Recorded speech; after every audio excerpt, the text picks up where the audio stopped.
एक गुरु और शिष्य एक जंगल से निकल रहे थे, तो काफी रात होने की वजह से उन्होंने एक गांव में दरवाजा खटखटाया जाके और पूछा कि क्या हम रुक सकते हैं। तो इस व्यक्ति ने कहा आराम से रुकिए। बट वो व्यक्ति बहुत गरीब था, तो गुरु ने पूछा कि आप अपना पेट कैसे पालते हैं। उसने कहा कि मेरे पे एक भैंस है, उससे खर्चा चलता है, बाकी मेरे पे जमीन बहुत है, लेकिन गाँव वालों ने बोला है कि वो बंजर है, कुछ हो नहीं सकता है।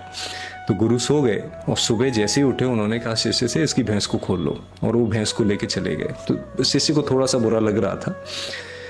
काफी समय बीत गया, उसके बाद जो शिष्य था वो बहुत बड़ा संत बन गया। तो उसने सोचा कि मैं उस गांव में देखता हूँ जाके कि क्या हो रहा है। तो जैसे ही वो गया तो वो व्यक्ति जो था, उस जमीन में बहुत सारी खेती हो रही थी, बहुत सारा अनाज था, फूल लगे हुए थे, और वो व्यक्ति एक बड़ी सी हवेली से निकल रहा था।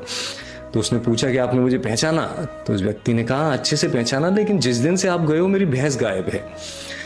तो शिष्य ने कहा कि अभी आप क्या कर रहे हो? कि जैसे ही वो भैंस गई तो मेरे पे कोई रास्ता नहीं था, और मेरे पे ये जमीन थी, तो इस पे मैंने मेहनत करी, और अब मैं इस पूरे गांव का सबसे बड़ा जमींदार। तब उस शिष्य की समझ में आया कि गुरु ने इसके साथ क्या किया था। तो ऐसे ही हमारी लाइफ में होता है कि डिफरेंट डिफरेंट तरीके से अलग अलग रूप में हमारे ज़िंदगी में गुरु आते हैं, और वो कुछ ना कुछ हमें दे के चले जाते हैं।